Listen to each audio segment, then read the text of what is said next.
doon sideeyin ka badan 400 oo taariibayaal Soomaaliyeed ayaa ku qarqoontay badda u dhaxaysa dalalka Talyaaniga iyo Masar waxaana dadkii saarnaa oo badankoodu dhinteen ay u badnaayeen dhalinyaro Soomaaliyeed oo ka soo jeeda gobolka Togdheer. magaalada Burco ayaa maanta laga dareemayaa geerida naxdinta leh ee ku timi dhalinyarada reer Burco ee la qarqoontay doontani oo toddobaad ka hor ka shiraaqatay magaalada Iskandariya ee dalka Masar iyadoo ku sii jeeda wadanka Talyaaniga.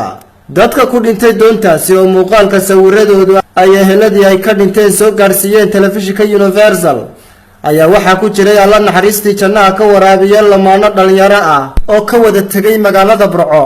sidoo kalena dadka doontaasi ku dhintay ayaa waxaa ka mid ahaa rabbi naxariistii jannaha ka waraabiya wariye Cawaale Warsame Sandhool oo ahaa suxufi Soomaaliyeed oo in badan ka shaqeynayay warbaahinta u badan idaacadaha kala duwan ee ka howlgala magaalada Muqdisho ee caasimada Soomaaliya.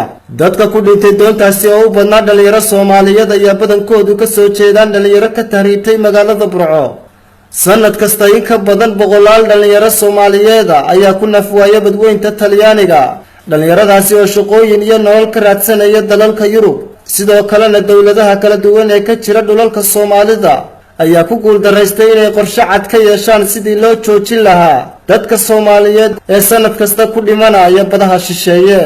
Xabiib Ciga Xasan, Universal TV, magaalada Burco.